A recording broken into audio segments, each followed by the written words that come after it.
Hi, Mark. Uh, Congratulations on being part of Flower Drum Song production here in Los Angeles. Thank you So, very much. what made you say yes to this project? Well, I was fortunately in the production in 2002. So I had worked with David with in that production. I was the assistant choreographer, dance captain, and one of the ensemble dancers in that production. And it was such a wonderful experience for me because we were taking a piece, a Rodgers and Hammerstein piece, and rethinking it within the Asian point of view. And it was very exciting because Rodgers and Hammerstein never do this, never let people change things. So getting the opportunity and having David involved to do that was very exciting. Now, come 22 years later, right?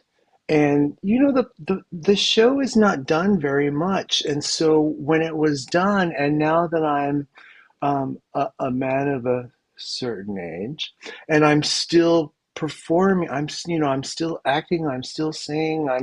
I'm not dancing as much because I'm 63 years old. I do as much as I can, but and of course with East West Players, which is family to me. Um, at first, I was asked to audition, and I was saying to myself and my husband, I was like, well, I would love to do this role, but I was concerned about my if I could physically do it, because I knew the show, I knew this part, I knew the direction that this part goes into, and it's very physical, and it's challenging and I just didn't know if I could do it. So I said, "Oh, what the heck? Let me just throw my hat in the ring." And I wasn't really expecting to get it. These days in my professional life, I just, my agent calls me and asks me to do something. And, I'm just in the point of my life where I just say yes and see what happens. And the lesson that I've gotten from that is that I get pleasantly surprised sometimes. So they asked me to do it, and I said, okay. Well, how does it feel to be one of the leads from a dancer choreographer to one of the leads as well? I'm so grateful. When I came into the business in 1986, this was what is that, 40 years? Yeah, 40 years ago. You know, uh well, on the one hand, there were a lot of Asian, performers at that time, but also it was during the beginning of AIDS. So, when I got to New York and I started doing shows and I was still young as a dancer, a lot of the next generation performers of mine were dying. So I really never had any kind of role models of the next generation as to what would possibly be um, open for me. you know so when I got to that certain, when, like, I guess in my 40s, maybe 20, 30 years ago, I was thinking, what's next for me?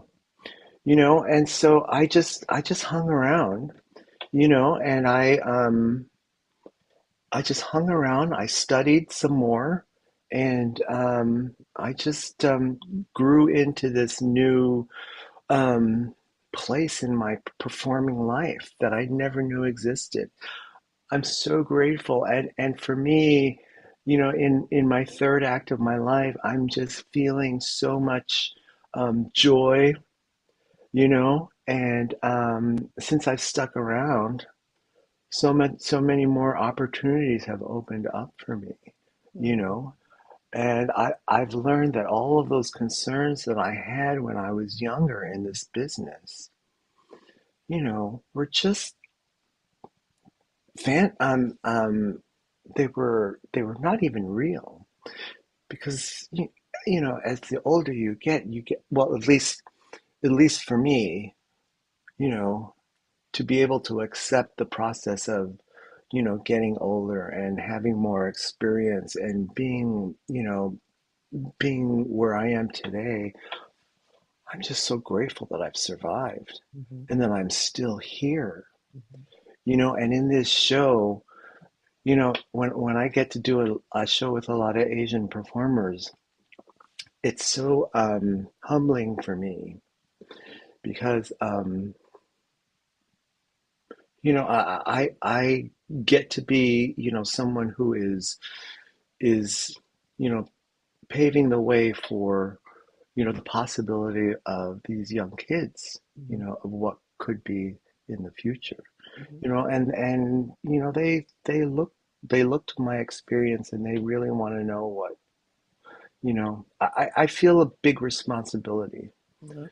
you So know how different and is your Broadway version to the Los Angeles version? well, this version is very much very special to me. We are going less into the show busy kind of uh I mean, there's still, a lot of showbiz stuff. But what's important, especially at this time, is that we are focusing on the immigrant story, also the challenges of, first, second generation American, Asian American generations trying to assimilate into this country, which I think for today is a very important message, right? And I think it's very topical. I'm happy to be involved in this production, to be saying these things about because this really is an immigrant story, and it doesn't have to be about Chinese. It doesn't have to be Asian American. Every single immigrant group had to deal and ask these questions of themselves. How do I keep the culture alive in my children? You know, and how these children have to like negotiate between the old generation and America, and how do we do that? Mhm. You So know, how did you prepare for your role of Wang? How would you describe him? well, for me in this production, you know, I I try to just think about because I'm playing an immigrant who has come to this country, you know, and I've tried to, my parents had a lot to do as far as coloring my thinking about this. My mother and my father, both Japanese Americans. They were born in Northern California. However, unlike the internment camp stories that are so pervasive in the Japanese American culture, there are so many Japanese Americans, second generations like my parents, who for some reason or another were back in Japan. And during World War II, when it broke out, they were Japanese Americans living in Japan, you know. And when they came back to this country, they were pretty much immigrants because they were like teenagers and they pretty much grew up in Japan, but they were American citizens. So in my own experience, it was kind of like that I was living with parents like immigrant parents, you know. Um, and I would imagine what for me with Wong, he is really trying to keep the Chinese culture alive in Chinatown, and especially with his son, and the struggle between how do I how do I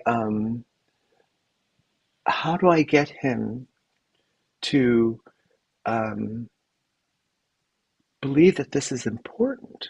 Because what Wong sees is Da so wanting to be an American and losing his Chinese culture, you know, and so that's the struggle, I believe, Mhm, between the first and second generations. mhm, So what I just, within the script, I'm just trying to find the humanity of their conflict, you know.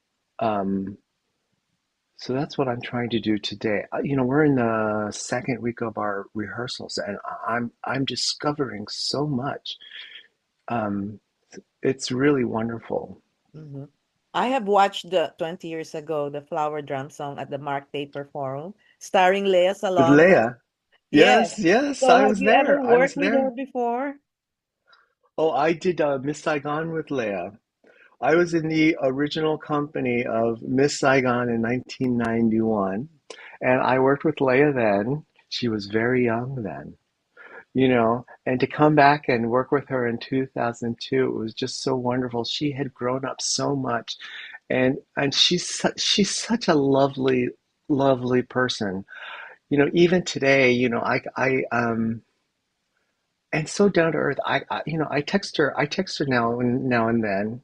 I was I am living actually in Rancho Mirage, right outside of Palm Springs, and she was doing her tour, and she was in Palm Desert, and I texted her and I said, "Oh my God, I want to see your show," and I just missed it by a day, and I texted her and I said, "Are you coming to see the show?" And she said, "No, I'm touring in Asia right now, but I'm thinking about you guys so much."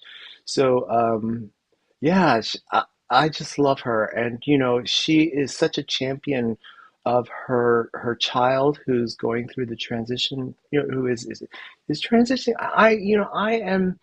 I'm just so proud of her. I really, really, really am. She.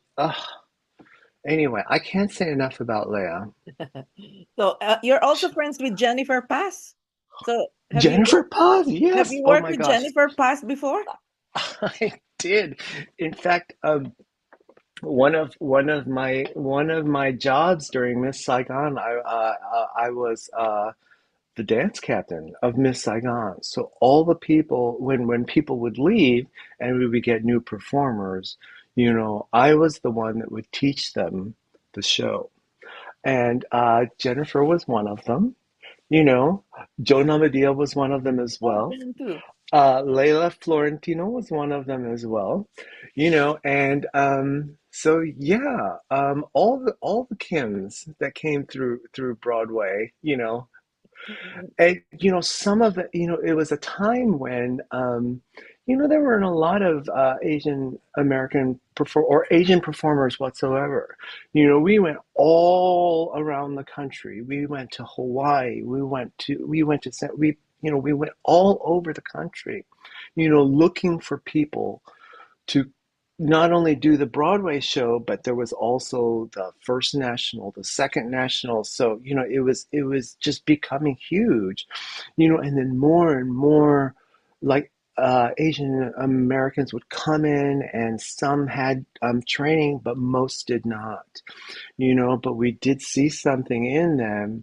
And a lot of the Kims we would take out of like just out of high school, with no experience whatsoever. So we taught them what stage right is, stage left is, and in 2 weeks, I had to teach them this big role, and some of it is dancing, and moving, which was my responsibility. But, even so today, I see these people. I mean, I'm so proud of them.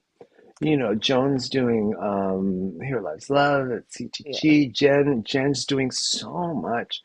Oh my gosh.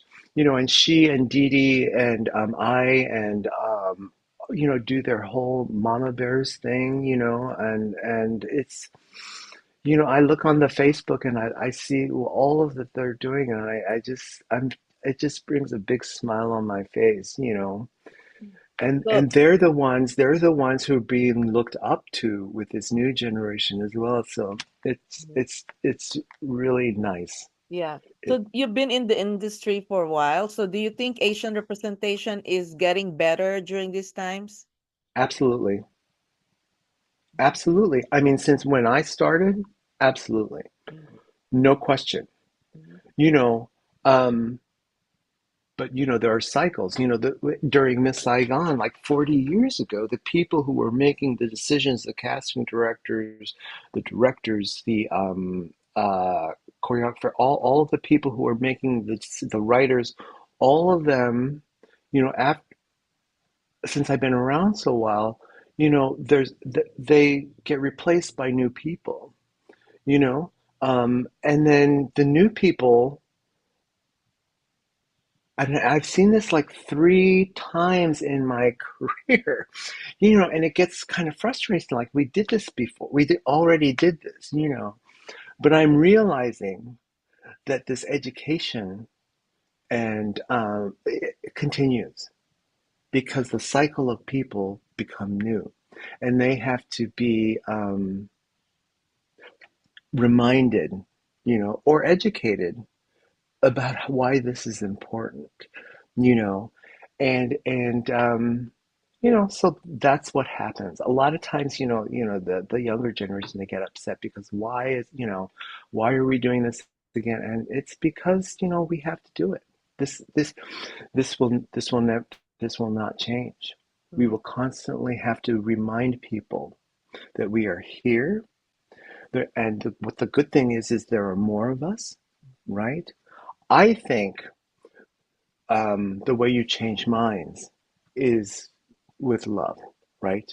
You speak up and you say, look, this is important to us, and not to do it with any anger, because they just don't know, right? mhm. So I think it's better, it's getting so much better. It's getting so much better, Janet. Let me tell you, yeah. Yeah. So why do you think young audiences should watch Flower Drum Song? What do you think will they get from watching Flower Drum Song? Well, number one, they will learn about Asian culture and specifically Chinese culture, and about the Beijing Opera. You know, they will learn about immigrant experiences. We talk a lot about we delve more into the political things that were happening in China during the mid 60s, starting in 1965 with the Cultural Revolution. I'm not sure that a lot of people know about, excuse me, the Cultural Revolution. How um, artists, people in education, the universities were terrorized, killed, brutalized because they thought the Red Army, which were basically children, you know, were purging the country of what they would call the bourgeois or the elite, right? And it was an experiment that this cultural and to this new to educate people, especially young people here, that this was a part of the Chinese experiment, because it was an experiment. It only lasted 10 years, and then they realized this isn't working, so they did something else and opened it up. So also with what's going on today, especially for the young people, I mean, to realize we've been through this before. You know, all these, a lot of countries, China has been through this before. The United States has been through what's going on today before. So we have experience in doing this. Um, but also the struggles like with Da and Linda Lowe. And I love that Harvard, which is a queer character who has come into this story, is really really important, especially at that time, because also to learn about the Forbidden City, which was a Chinese nightclub from the 40s to the 60s, where all these Asian performers, you didn't have to be Chinese, there were Japanese that were there, Filipinos were there. I'm not sure, I don't think there were like Vietnamese people in this country, but it was basically all the Asian people coming to this place so that they could perform, and queer people too, coming to this place to feel a part of, you know, uh, uh, and that actually did happen. So it's an education of history, and yeah, Mhm. Well, I thank you think that's very all. much, Mark, Oh, and thank I you. wish you more success and looking forward to meeting you in person too. Oh my gosh, yes, please. Congratulations. Oh, please say hello, and thank you so much for Thank taking the you. time. Thank Okay, you. bye Bye-bye. bye.